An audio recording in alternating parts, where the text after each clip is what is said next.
Hey everybody, it's Mike Yao here with Savage Kingdoms role-playing game and Fire in the Head Productions, my little game design company. Very small, but I like to put it out there.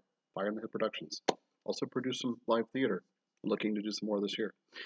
Anyway, I thought I'd do another video today. Today's the second video in the series of the Savage Kingdoms of the East. I think I'm just going to keep plugging along with these. At least there'll be records.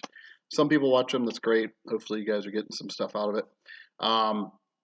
I just want to do a video today to just kind of get out of my system, just real quick on a personal level, some financial stuff, and then there's the Ukraine crap that we're all dealing with. So I think a video will be very therapeutic, at least for me, and possibly even for the two people who watch these. All right, so today's video will be about Aziria. Aziria, of course, is one of the kingdoms of the East on the continent of Hassan, Hassan. So yeah, and we are in the Savage East book right here. That's where you can find the Azirian entry for player characters. It is a human culture, of course. Here's the lovely book right there. And we start here on this page. No, we don't. We start on the table of contents, apparently. We start on this page, actually, whatever page that is. I think it reads 8. Aziria. And there is our Azirian representative figure there, portrait. So as you can see right there, so we're in the race section. You can see the cool little blood spot index marker. All right, so Aziria, to encapsulate Aziria, it is an Arabesque or kind of Arabian-inspired kingdom. So think Sinbad. In fact, you're pretty much in the right direction in Sinbad because Aziria is a coastal realm. Its kind of main sort of deal, its sort of main thing is sailing. Piratism happens a decent amount there, but not as much as you might would imagine, like in Ismondos. And of course, these are all stereotyped, and these are all fantasy realms, so please do not read any real-world stuff into this stuff. So Aziria is very Arabesque in its inspiration. Yeah, Sinbad's a good idea. The other kind of the bigger sort of Arabesque and actually more Persian to be more specific is Zaramad, the Empire of Zaramad, which I'll get to eventually when I get to the Z's. That's kind of the other sort of, that's a similar culture to Aziria, and it all makes sense in the history of the world, of the setting, the Savage Kingdom setting, particularly in the continent of Hassan, the various movements of the various tribal peoples who eventually became their own kingdoms and realms, kind of like in the real world. It is what it is. So Aziria is, that's kind of its main deal in a nutshell. So on page 8, I'll read the 2 paragraphs of fluff. No, actually, there's like 5 paragraphs of fluff. I always forgot that I wrote more in the Savage East about the cultures and races than I did in the core rulebook, and I'm not quite sure why. I think that was a conscious effort, but I was trying to pare. Oh yeah, I was trying to pare down the page count a little bit, so I might have went a little heavy-handedness on the core rulebook descriptions of the human cultures. But anyway, it is what it is. So I'm not going to read the whole thing because, like I said, there's like 6 paragraphs. All right, so so again, page 8. The humans of Aziria are historically renowned as a mercantile and well-traveled breed, and as such often make skilled diplomats, emissaries, and messengers as well. It is widely believed that the Azirians were the first to cross the Dragon Sea, although the Valner of the North and even the Aragandi of pre-Larinthian origin might argue differently. So that kind of shows you right there. They were kind of one of the first cultures to cross the Dragon Sea. That was kind of a big thing. Particularly in a more Dark Ages, early Middle Ages setting, that's to cross a large ocean is kind of a big thing. It doesn't happen every day. In fact, it may only happen once a month in some places, or twice a year maybe, depending on what maritime culture you're from and what kind of vessel you're sailing on, blah, blah, blah, and all that stuff. Azirian ships are generally built with wide and deep hulls, as most serve as deep water merchant ships, though still somewhat sleek and narrow of beam. That means width.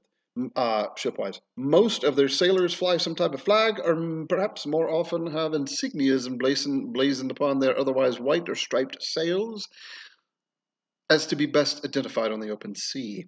Fairly advanced lantern shuttering signals have also been developed by Aziria, not too dissimilar to the Asmondians of the Sunset Sea. So yeah, They signal with light lanterns and such. Let's see, what else can I blah blah blah, peaceful, commercial. Despite its general peaceful and commercial approach to the rest of the world, the kingdom of Aziria has seen its eastern borders shrink time and time again over armed conflicts or less than loyal caliphs handing over their territories in temptation of Zarmi's gold. This is the big empire that I preempted. Uh, as the as the mighty empire says, as the mighty empire of Zaramad expands, independent Aziria diminishes, trapped against the sea to the west, the Blood River to the north, and the Lotus Wood to the south. Physically, the typical Azirian stands about average height, with tan to light brown skin tone. They are dark-haired and dark-eyed people, with the women often wearing veils to conceal most of their beauty, particularly if they are unwed. Men and women both tend to wear fairly loose-fitting clothing, usually of bright silks, when it can be afforded.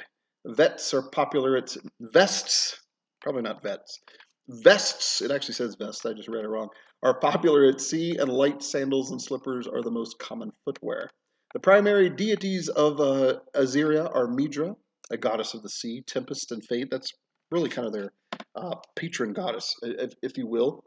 Um, so where was it? Midra, a goddess of sea, tempests, and fate. Zara, god or goddess of prophecy in the heavens, because Zara is kind of interchangeable. Some people believe Zara is so powerful that Zara is neither gender or both or doesn't care. It's beyond all of that. Zara, god of prophecy or the heavens, and Zrock, a primal god of earth and fire. Some minor Tarnian influence has filtered down through the years, as well as some of the spiritual beliefs of the Jan folk, which would be the belief in the Jadishma, which basically just means fate. It's kind of that we're all sort of fated, that the stars have kind of predestined most of our lives, or at least the main things in our lives. So some of that belief occasionally creeps into Azirian humans as well. Okay, so moving on to allowable callings. Azirians can be alchemist, assassin, bard, craftsman, cultist, healer, merchant, pirate, priest, sage, seer, soldier, sorcerer, thief, and vizier. Some of those are callings that were introduced in the Savage East book, which I'm holding right here, so they are not in the core book. For example, vizier is very much an Eastern thing. That's why it appears in the Savage East book as a new calling. What else appeared in here? Cultist. And there's a few others, but I'm just listing the two that are involved with the Azirians. Attribute array. Azirian player characters must arrange their attributes at character creation using the following guidelines. So, like I did in past videos, I'll just state their sort of three primary. I just held two fingers for three primary. See, I'm feeling better already. Uh, there are three primary attributes that they're the best at, quote unquote. So that would be agility, intellect, and magnetism. Those can all start as high as +4, and they can max out at +6 via advancement, etc. And that means they can only start as low as -2 in those attributes. The other attributes: physique, physique, vigor, and willpower are sort of your average. You can start with as low as -3 or as high as a +3. Special abilities. Shipbound. Azirian characters gain a +1 bonus to acrobatics, athletics, perception, and weaponry melee skill rolls, or melee weaponry skill rolls when aboard a medium-sized or larger vessel. That's why it's called shipbound. They're kind of used to, a lot of them are just kind of used to being at sea very often. And then they have a special ability called Sun-Kissed. They gain a +1 bonus to endurance rolls to resist heat and fire effects, as Azirians are a southern people used to the sun. There you go. Skill specialties. Azirian PCs may begin with 3 free skill specialties of character creation, which must be selected from below. So this is like all the other human cultures. You get one of the cool things about being human, in addition to 2 little special abilities that you get, the racial abilities, you get to choose 3 free skill specialties, even if you don't have 3 skill levels, which is when you normally get them. Every 3 skill levels, you get a skill specialty. But in this case, you get to start, even if you don't have a skill level. It represents your upbringing, your culture's slanting and leanings and tendings and that sort of thing, exposures. Oh, I'll just read these really quick. So they can choose, here's some of their options. Alchemy, elixirs, oils, or powders, specialty of it. Or they can choose camels, horses, or snakes, which is a specialty of animal handling. Balancing or jumping as an acrobatic specialty. Appraisal, clothing, jewelry, or ships as a crafting specialty. Geography or religion, lore specialties. So again, they can choose, and you can see and be clear because I don't think I made this clear in the book. You could technically, if you have two options of specialties under one skill, you could choose both if you really wanted to. I've only seen that maybe once or twice. Most people grab different one, which I don't blame. I probably would too. But if you have a character concept that very much is like, oh, I can't decide between geography or religion and lore specialty, then man, you know what? I'm going to play kind of a lore master type character. I'll just choose them both. So you could, but it does count towards your three. Continuing on, they could choose see, smell, or urban as perception specialties, recorder, sitar, or storytelling as performance specialties, diplomacy or haggling as persuasion specialties, coastal or deep sea as sailing specialties, melee weaponry, they can choose dagger, scimitar, or spear as specialties. Weaponry range, they can choose composite short bow, dagger, or javelin as specialties. There you go. Those are their options. All right, so favored talents. Again, favored talents means that you pay one less. So if you find it in the list, you pay 1 point less of the base cost for that talent. Very simple.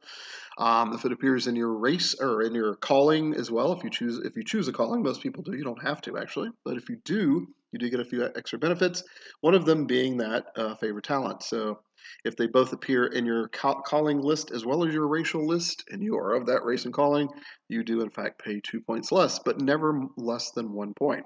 You can't reduce a talent's cost less to zero, to less than one, unless it is a racial ability in which it will specifically say. For example, and I know I've used this example before, magic affinity is a given, is a racial ability. You're born with it. Is an Aluna she, for example. So you don't. It's a zero because it's also a talent, right, for other races. So it's so that would be free, right? Doesn't cost you 0 points, but that is also considered a special or racial ability and not a talent in that case. It's all pretty clear. It'll spell it out in the book. I probably just made it more confusing. It's actually very simple. All right, so some favorite talents of battle. I won't read them all, but here's a few: ambidexterity, careful aim, concentrated defense, hated foes, Aramis. Yeah, because they're in big conflict with the Aramis Empire that keeps encroaching further into Aziria, and not only into Aziria, but mostly expanding east and south. They found it easier to expand that way. Aziria has been kind of a pain. I know I hate to relate it to the Ukraine-Russia thing, but I already mentioned at the top of the video, so I might as well finish it up. But you would think Tsar's empire is almost like Russia, militarily in size, geographically, whereas Aziria is kind of Ukraine.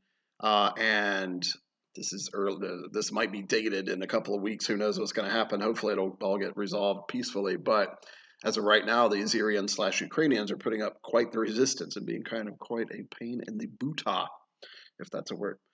What's some other battle? Let's see. Inspiring presence, swashbuckling, tripping attack, warning shot, wolfpack tactics, precision strike, siege specialist, etc. There's a few more. Favorite blood talents, Jan blooded. That's the only one they get. Jan. It is pronounced Jan or John. D-J-A-N-N, just like Jen. D-J-I-N-N. It's pronounced Jin, or actually it's probably Jin. It's probably Jin. There's probably a more precise Arabic pronunciation.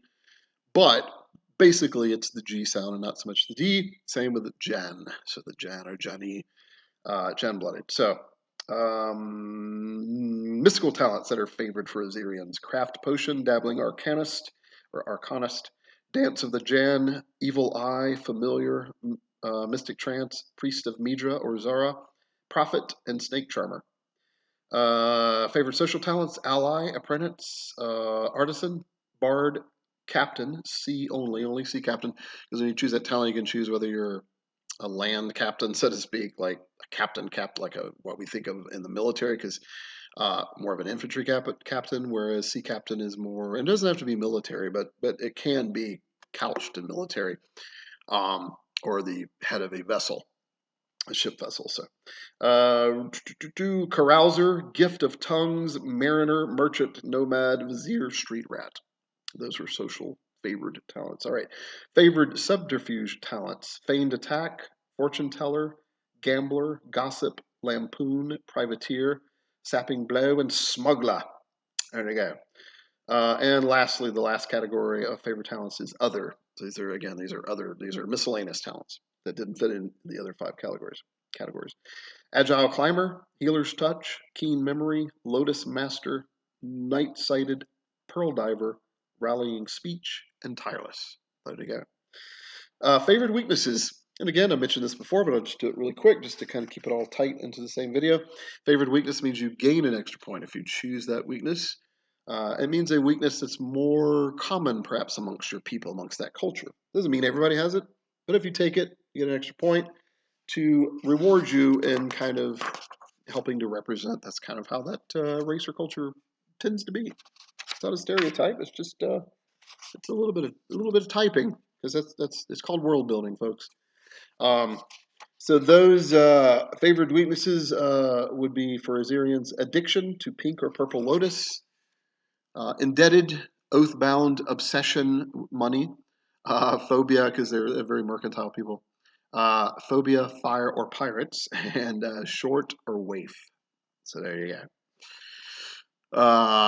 And explained. Well, I think most people, what waif means. It means someone very, very thin, sometimes even short, kind of small person. A waif.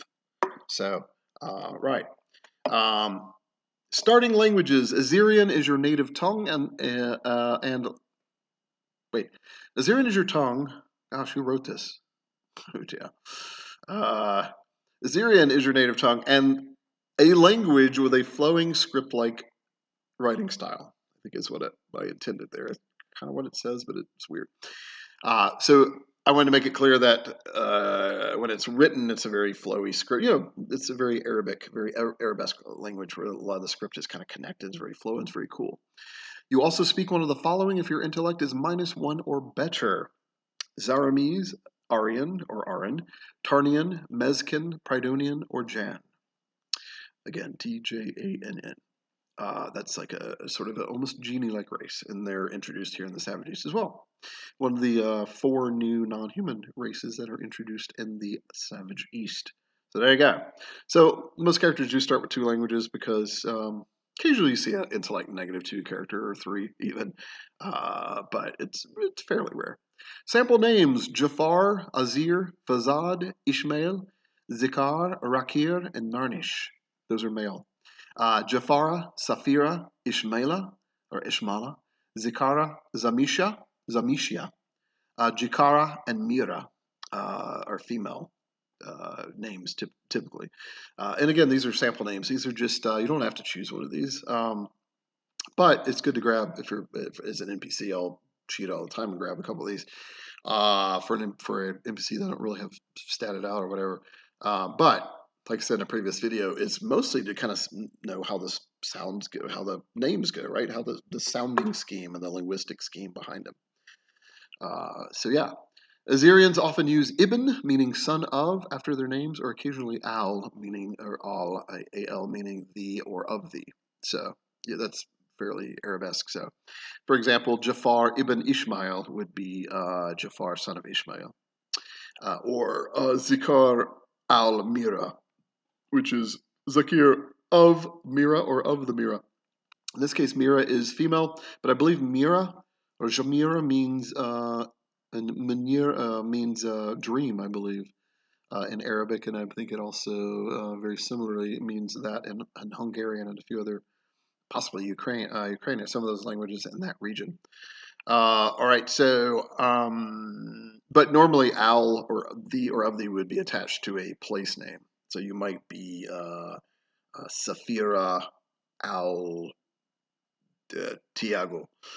You're Safira of Tiago or Port Tiagos, or that is a city, I believe. That might actually be. Anyway, you see my point. It's usually attached to a geographical feature, or maybe it's even a boast name or an epithet name of the mighty company or something like that. All right, cultural item. Azirian characters may begin play with 1 or 2 by spending a luck point of the following cultural items in addition to the more normal gear they might purchase. And there's a whole bunch of those. I'll just go through them really quickly. Jeweled Jambaya. So a Jambaya or Jambia means equalizer. It's actually a sidearm. It's a dagger. So it's a curve. Particularly, it's a curved dagger, but it really would means kind of any dagger. But typically, it is people imagine it, or not imagine it, or actually is a real life weapon, is a curved dagger. It was often worn at court in Arab cultures, and it means equalizer because you normally were not allowed to come out with a scimitar or a spear, any other kind of weapon. But you could carry an equalizer. You could carry a small court dagger, as it were, and that was just to. Now, typically, if you're having a meal, it was to cut your meat, right? But also in case in case stuff went down, you had a dagger, and the other person also had one too. So that's what it was called as the equalizer. It's like if you came in without one, some dude had one, and he got upset. It's not very equal. He's got a dagger, you don't, right? So that's kind of what it means, right? Or you could start with the silk banner of your noble or merchant house.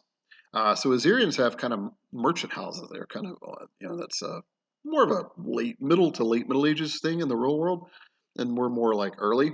But to kind of show Aziria is kind of advanced in some mercantile thinking. They have merchant houses now. Most of the merchant houses are actually family houses.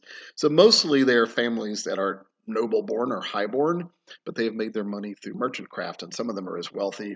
A few of them actually are even more wealthier than some of the actual noble families, particularly the ones that have kind of old wealth and they're kind of fading and stuff, and they're not really into enterprises and such like that. So yeah, so that's all about that. So silk banner of your noble or merchant house, or one to which you are loyal. So it doesn't even have to be your. It could be one that you're loyal to, your family's loyal to, which adds +1 to your renown when flown.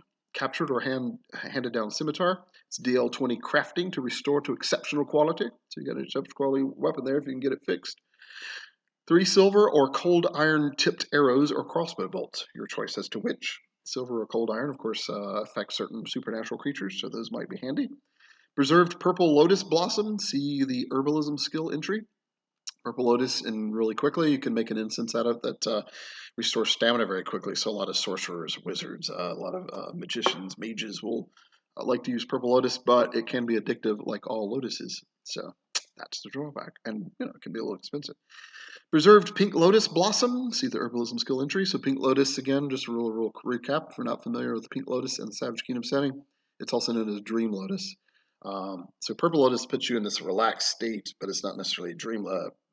Pink lotus puts you in a relaxed state, but it's a very active. In fact, I guess you're not technically that relaxed. Maybe your body is very active. You do a lot of thinking and dreaming, and occasionally you might see things, you might glimpse the future and that sort of thing.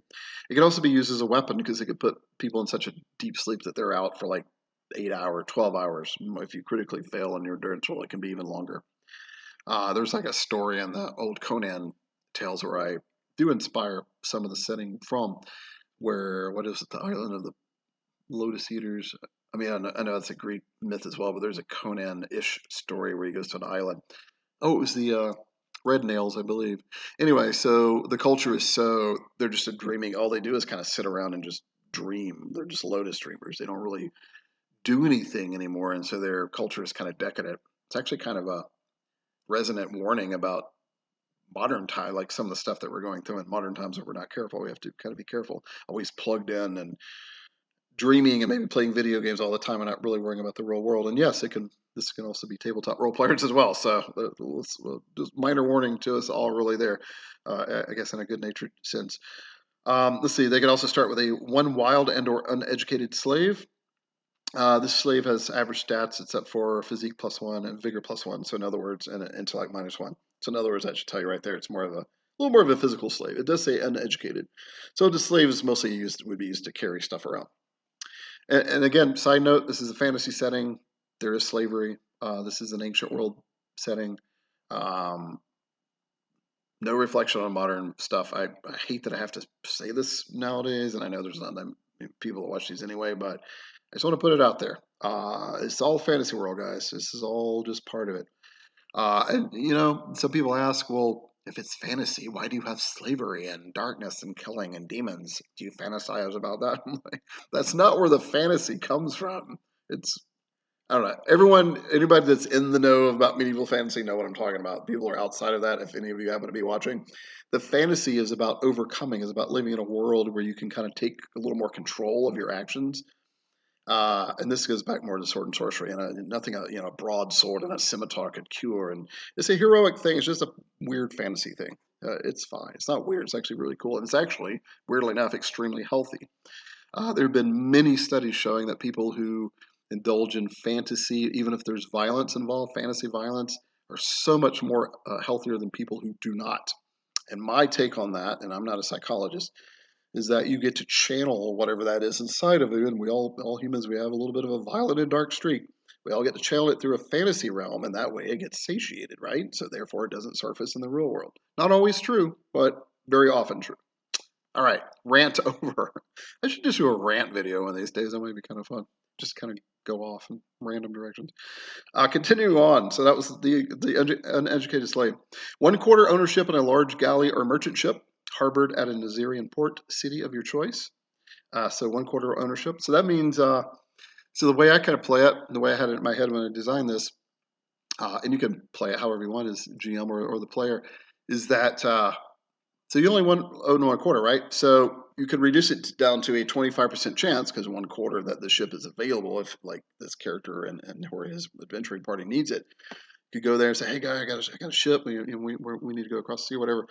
Or if it's not available, it might be a fun scene to negotiate with the other owners. Like, what's the risk reward? Are they going to let you take it? How much do you need to pay them? And while it's gone away from port for a week or 2 or 3. So anyway, fun role playing stuff. So a lot of these cultural items, just to kind of go further down this path for a second, are exactly that. They're actually to spawn possible adventures. So that's why a lot of it's kind of sort of vague. I mean, I put a couple of detailed words in there, but a lot of it's vague for a reason. I want people to. It's kind of like in D&D Fifth Edition, you have that trinket table, right? The trinkets themselves really are just kind of whatever. Some of them are even kind of silly, but most of them, in fact, are kind of, could spawn off these really cool.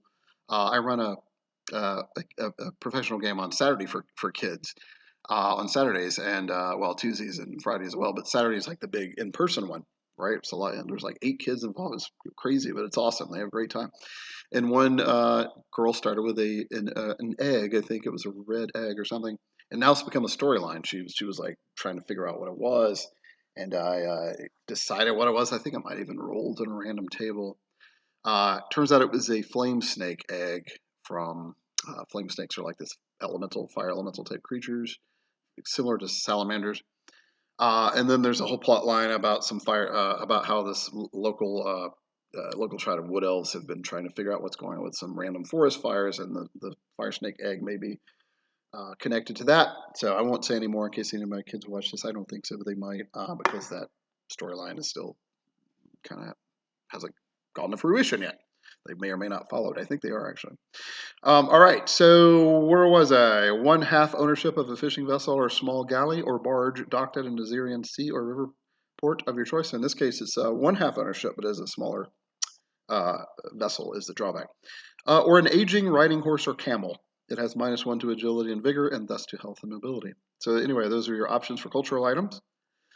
All right, last but not least, the oft-forgotten but still cool General Code of Honor. So this is kind of the code of honor that Azirian people, in very general, broad stroke, tend to follow due to their cultural upbringing, perhaps their religious upbringing, which is still part of their culture, and all that stuff. Avenge an insult by accepted apology by single combat if a serious offense. Avenge an insult by accepted apology, by single combat, or semicolon, by single combat if a serious offense. So there you go. So they prefer to resolve things by apology, probably a public apology where people hear it and it's more sincere. If it's a big old thing, then I guess there could be a single combat situation, but that tends to be rare with the Azirians. Number 2, honor a deal made but never miss a chance to haggle for a better bargain. So Azirians in general are kind of known to be pretty straightforward merchants, for the most part. You get some bad apples like anybody, but for the most part, they take it pretty seriously. They know their reputation is going to be smeared if they cheat people. Um, Certainly on doing it on purpose, but they will never miss a chance to haggle for a better bargain, and that's for 2 reasons. One, better bargain, save some money, of course, but number 2, it's a cultural thing, and a lot of Azirians, and Zeramis too, but particularly Azirians, they like to haggle. It's a culture thing. In fact, it's kind of an insult not to in some cases with some of the merchants. They kind of want you to. The whole haggling thing is almost like a fun little chess match. One of my grandfathers was really good at that, and I used to remember as a kid, he was like an antique wheeler dealer guy, and he had a Tucker for a little while, and there was only 52 made or something.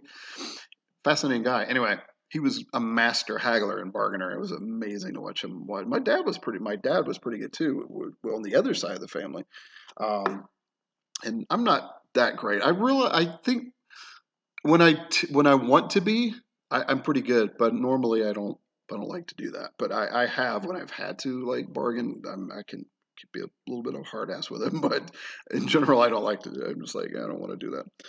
Anyway, another side rant. All right, let's continue on here. What was that? Never miss a chance. Okay, number 3. Honor the Azirian king and resist the hostile encroachments of the Zaramese Empire. Honor the Azirian king and resist the hostile encroachments of the Zaramese Empire. Behave in a civil and dignified fashion, especially among nobles and merchants. Behave in a civil and dignified fashion, especially among nobles and merchants. So to break that down, I think it says itself. Azirians kind of pride themselves on being, be dignified. Don't be a silly goofball or a butthole or whatever. In general, I mean, it's going to happen. People are people, but in general, be civil, calm for the most part, dignified, especially when you're among nobles and merchants. People that to them mean a little bit more. People that have more influence. Doesn't mean they're better people, they just have more influence. Honor and praise the gods, but know that fate is almost always inexorable. Honor and praise the gods, but know that fate is almost always inexorable. Uh, if you're fans of the Last Kingdom and the books by Bernard Cornwell, Bernard Cornwell, excellent writer, by the way. I'm a big fan of those books. That is a phrase that's used on and on. So I mean it for what it is for Aziria, but also the fate in Exorable is also a little call out to that. So a little Easter egg. All right, so that finishes the player character set. Where are we at? 31 minutes. All right, doing pretty good. I will now turn to the. Hold on, I'm getting random phone calls. Okay, cool. I'm now going to return to the Gazetteer section. As you know, I never edit these things. I actually. All right, one last little reflection, little insert into my mind, little looking. So I don't rarely, actually, never. I don't ever edit these things, and usually I do them in one take, which is why they're kind of disjointed at times and they're not super professional.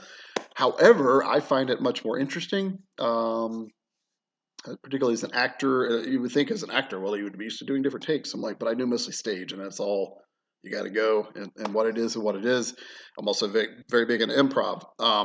So anyway, that all that to say is that's why I typically just do the one take. I don't do any editing, and I find when I watch other YouTubers, I find myself more interested in the ones that have the raw. And I know I'm in the minority because a lot of people like all this slick stuff that's been jump edited like every 8 seconds. To me, I find that super annoying. For the most part, some of the content's really good, but some of the YouTubers that just do the one cut and just kind of do the stream of conscious nonsense like I'm doing, I just find that fascinating because I'm learning a couple things. Whatever subject is they're actually speaking on, right? But number two, I kind of get a little deeper insight of like how they are, how their personality, and if you can link their personality and their thinking to what it is they're talking about, you can discover more insight. So that's just me personally. All right, another little side note, making me feel better though for whatever reason. Okay, page 125 of the Gazetteer chapter of the Savage East would be right here, Aziria. Sorry, there's no map. I thought we had a map of Aziria. Might be on the next page. Aha, there it is. Yes. Map of Aziria, very cool. Michael Scott Phillips did the graphic layout again, and he did a technique where pop the maps out even better, so it's really cool. So right there is Aziria, or at least most of it, and you can see it's a coastal region for the most part. And yeah, that's what we're going to be talking about for like 5, 6, 7 minutes. So Port Bregos is a large port city at the top. Camad is a bigger, actually slightly smaller than Port Bregos, but Puerto, actually it's not Puerto because it's in Spanish. Port Bregos, I don't know why I did that. Camad, and then Zaranor, as you might have noticed, Zaranor is a big inner city that at one point belonged to the Zaramese Empire. It keeps going back and forth. They keep over their long, over 1,000-year history. The city's been in different hands, and in fact, it's actually been a free city. It's been rules itself a couple times as well. In fact, currently in the campaign of the current, I think it actually is a free city. No, actually, I think it's in Azirian hands right now under the Azirian king. whose name is Asan, I believe. I'll find it in a second. Port Timok is the capital, and it's on a river mouth as well as the sea coast as well. All right, so really quickly, because we're at 34 minutes, uh, just went to 35. Religion, perhaps the most revered deity of Aziria is Midra. I mentioned her earlier, a goddess of the sea, tempests, merchants, and fate. Her main holy icon is a curling tidal wave or a swirling whirlpool. See, Zara, a goddess or god of prophecy, knowledge, and the stars, is also quite popular, whose symbol is generally a crescent moon, sometimes with two stars. Zarak is a fairly distant third, an ancient tribal god of earth, fire, and the primal world. I mentioned him earlier as well. Even some of the religious lore of the mystical Jan folk have entered into the belief system of the Azirians, particularly with the idea of fate and Jadishma, which I mentioned earlier, so probably didn't really need to read all that again, but not again, it's actually in a different location. Geography, Aziria is predominantly plains, hills, forests, and some desert. Its western borders are the Dragon Sea. Blah, blah, blah. Let's see, what else can I pop out? Some bullet points here really quick. Port Timok is the royal capital of Aziria, the king's seat, both a governmental and mercantile center. It was once Zaranor, but the city was captured by the Zaramis, like I mentioned, half a century ago. Kamad is also quickly becoming a renowned coastal town as well, located between Bregos and Timok. Apart from these four major settlements, Aziria is populated mostly by small towns and villages and occasional fortress or private strongholds. Occasionally, Aziri nomads, those who refuse to join civilized, quote unquote, Azirian society, might have a temporary encampment as well as the rare and mysterious Jan tribe. So that's a nice little insight to where the name Aziria came from. It actually came from a big nomadic tribe known as the Aziri. So there you go. I actually almost had forgotten about that fact. So that the Aziri tribes have kind of lended Aziria its actual sort of official name. Food and drink, most Azirians enjoy wine, with plum, grape, and wild berry being the favorite fermented fruits of such. Some say that there's even a lotus-based wine served in Port Timok and even Kamad, and if true, like to cause more swift drunkenness and drunk-like hallucinations. Right. Coffee, so coffee or coffee, if you like to pronounce it like us North Carolina people. Coffee is also a popular drink, which is made from certain types of beans and various types of herbal teas and are not come. So if you're thinking modern day coffee, then that's exactly what it is. And it kind of started in the East anyway, in the real world. So some beetles are considered delicacies, which are often covered in cinnamon or served in a lemon or lime sauce.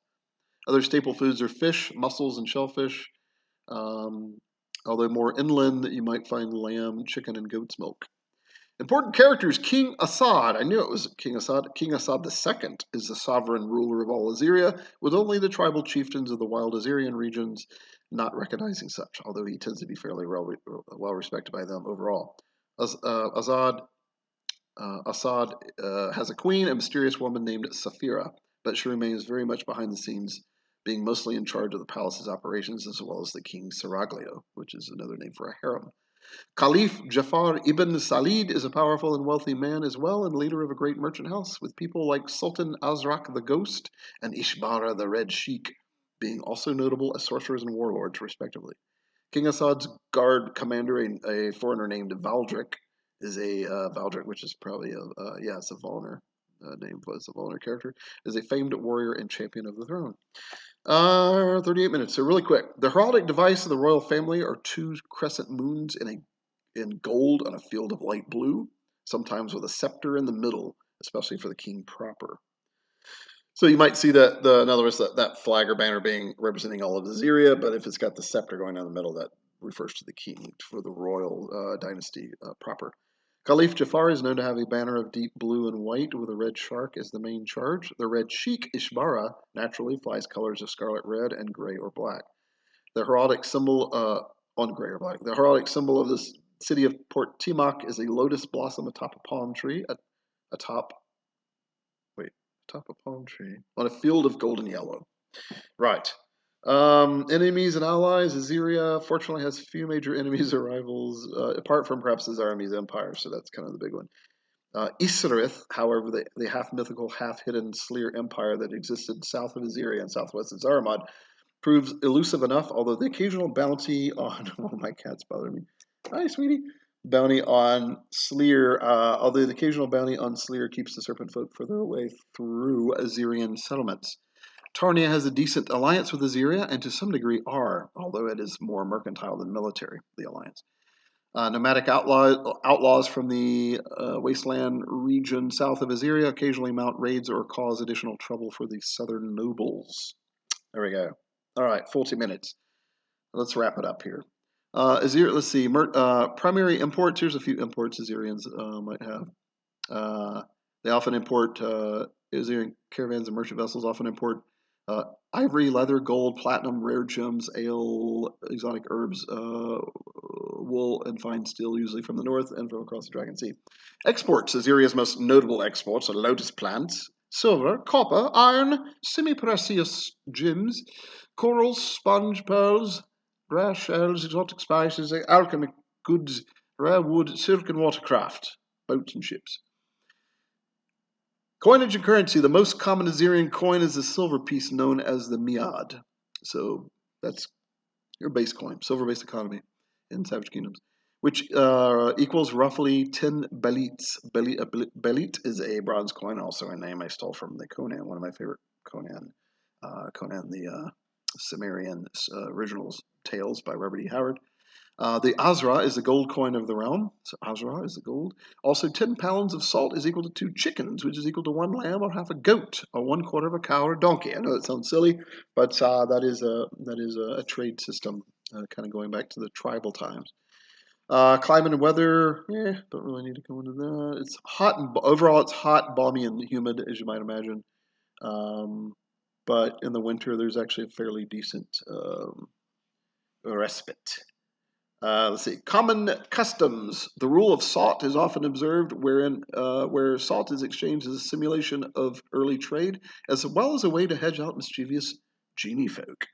Because genies, at least in SK, and I think in some other mythological lore, can be held at bay by salt, which represents a purity, or also represents a grounded mortal material plane existence, whereas genies are like half spiritual creatures. Is another way to explain it.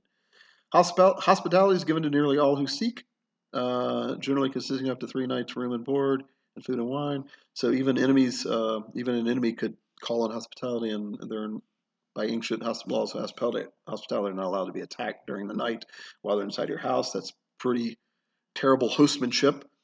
A line of salt or garlic shaving is sometimes drawn across the thresholds of doorways in the hope of shunning out supernatural creatures, particularly genies.